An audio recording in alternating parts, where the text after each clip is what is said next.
côté la bouée.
Bauti kolanda Nzembo Mukanda.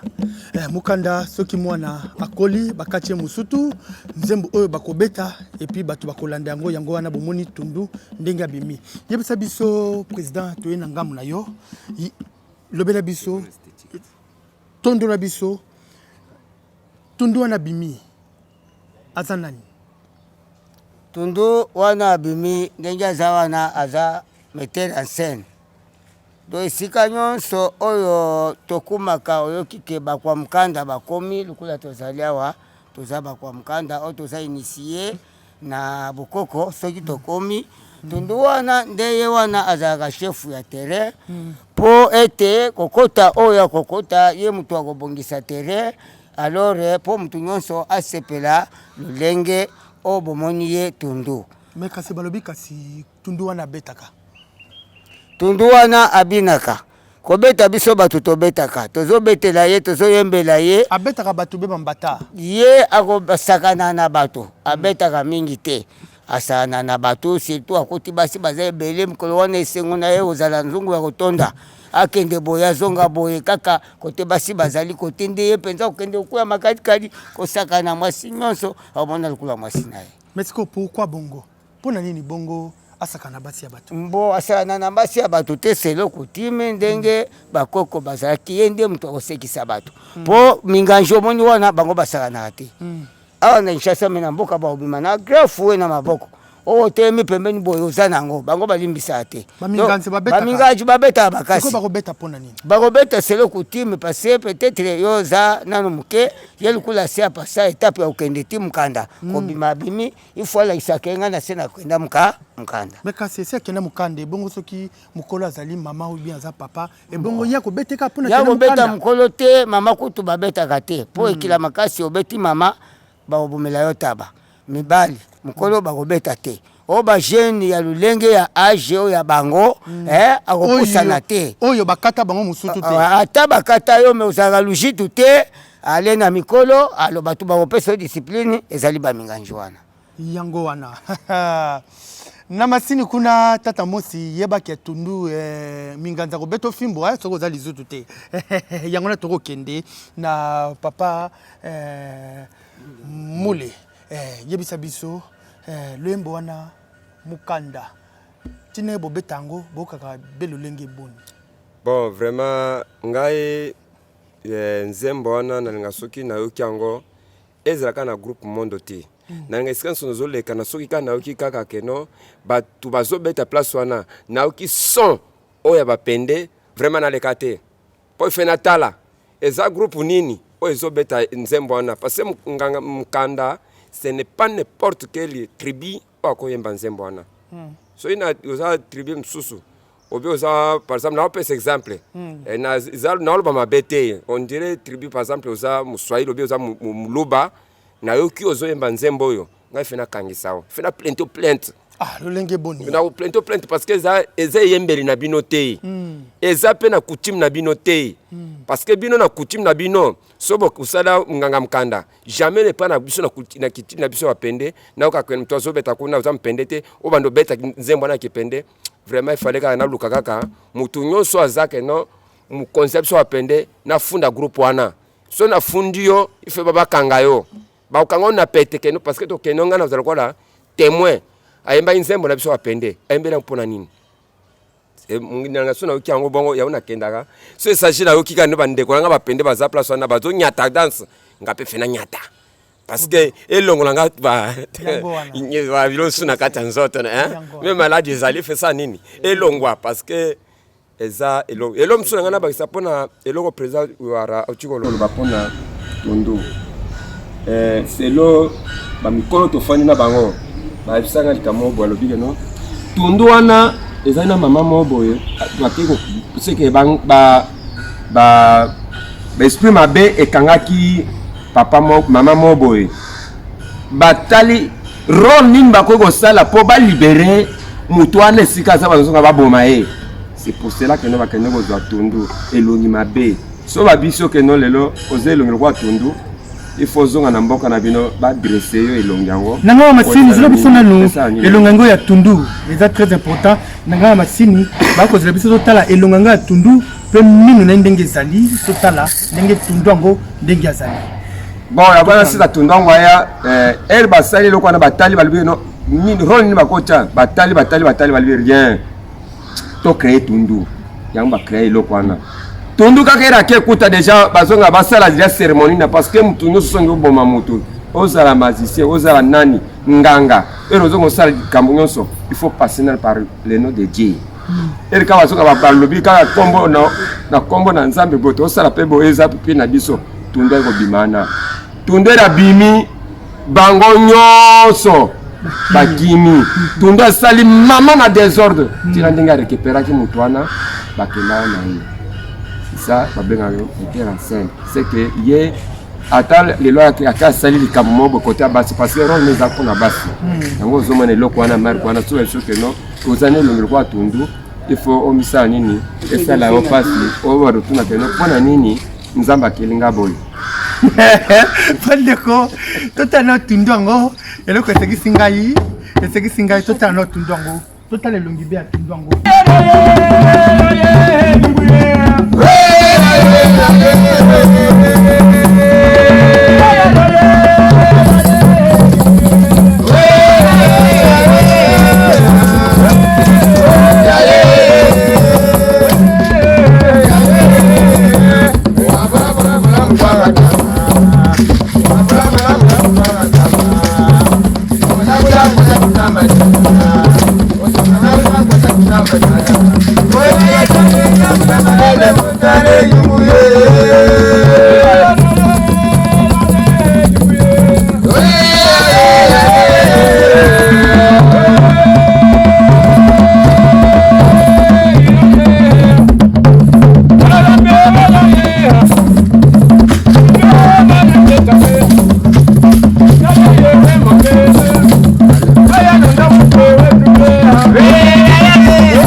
bali na ndima bapite bali na mboka nyonso na Israël bapite bali bandeko banaka na biso ekomi na suka tumuni biloko moko eza très important bandeko bakoyebisa biso papa monde yebisa biso de masque wana oyo eleki ya rouge eza nini masque wana oyo eleki rouge wana babenga yango gitenga signification ya gitenga ezali soleil omoni soki moi ezobima na ntongo ndenge ngalaka rouge wana c'est pour cela bakoko bapesa yango keno eza masque gitenga. Ah, merci vraiment bandeko papa pe akoyeba biso masque tundu. Oui, tundu ndenge elobaki deja ndeko apesaki yo deja signification ya tundu mpona nini basalaki masque wana mpona ekimisa milimo. Voilà, mpona stratégie ya kosauve moto oyo azalaki na liwa. Ntango eloko wana ekendeki nde liberté na ye emonanaki bato batenaki lisusu compte te ke toboma tosala nini tozwa nini te batikaki na oyo bango bayaki nango bazali koprefere basala na motu wana batiki bakimi motu wana asali nini apiki. Apartir ya tundu vala ndenge balobaki deja tokosalela yango bakommentaire ebele te mais mwa moke tokoki koloba nazoyo kozotanga bandeko bazali na poto wapi mondo esalemi kaka mpona Kinshasa te ezali kaka mpona province ya Kwilu te. Mondo bapoto oyo oza koyoka États-Unis, Cuba, Angola, Algérie wapi mondo asi akei esi etamboli. Yebisa biso mondo etambola lokwa na bamboka nini? Mondo papa mondo esi ekoma na Italie. Premier voyage à Mondo, ils allaient Italie. Deuxième voyage à Mondo, même si pas l'artiste non plus à Mondo bakende quitté, mais mi balemi ça tout selon organisation à producteur à Salaki, à lokoti batu bambunda ndambu, koto ndambu, batomba, banani, kati na batu wana artiste à Mondo bazalaki. Bangonde bazalaki moi majorité. On a mis ça là na bango. Selon critères, il y a producteur Ndenga Monegaki. Groupe EKI à Italie, EKI États-Unis, EKI na Cuba, EKI Angola, EKI Algérie, Nairobi. Donc c'est un bon. Merci Bandeko Balani, chaîne KTG Culture Africa, beaucoup d'andabiso partout le monde entier. Bandeko bazali na mboka o toko benga mboka banoko okufeli ndeko na yo awa na kine groupe mondo ezali wana bakoya bakuyemba bakobeta obalisi ndeko na yo awa na kino lingi eleka malamu na ndenga bokoko groupe mondo eza wana bakoyemba kitoko bakoleka eza na ba feti nyoso tu groupe mondo eza wana eza boza wapi avion ezali groupe mondo ekozwa ndeke wana tokoya yango wana tokopesa numéro ya mondo oyo vraiment numéro ya bureau ezali bandeko bako benga partout monde entier puisque nous tout bazali bako benga numéro wana numéro oyo bandeko bako landa biso bako kozwa numéro ya groupe mondo. Bon numéro ya groupe mondo openza ezali numéro moko ezali soki obengi tic tac pam pam mbala moko to yambio ezali moi butu ezali 090 plus 243 90 18 88 063 plus 243 090 18 88 063 nazonga na pesa pe baninga msusu o bazana ba mboka ya bapanet na États-Unis apesi oncle nanga Daniel Ngonza esiko fandi mouvement nautica toujours ezaka toujours à contact ezana force ya makasi apesi Florbert Lulendo mbote apesi papa Alpha mbote na pesi chaîne mobimba ate boza chaîne za suka chaîne bakosa biso ke no kuna bokende te mais na moni ke no chaîne vrai ndeza yango ko zurbe likambo monde entier bazolanda. Merci papa. Merci bandeko boko landa biso partout monde entier bisika no tozali manaka na biso ekomi na suka KTG Culture Africa biloka boy bilenga boy zaka na KTG Culture Soko yebi culture te vana ndako na yo tuna balakisa mboka oyo botama. Soko yebi ko tourner pe émission ko peta masolo mabina ya culture vana ndako na yo kende luka balakisa yo. Na catégorie culture Africa toza ko beta vraiment solango etali culture yango toko lekana nzembo suka to bina nzembo na biso pe sisi ko na pesi na ngama masine longonya mingi na mobangi ndeke o bako benga Amos Kalamba mobangi ndeke to pesi yo longonya mingi na ba image na kitoko oko sala tozana bino ilongo to beta chanson moko ya suka to beta makino ngo to bina nde to kutani mbala ya sima kimia na mabota na bino.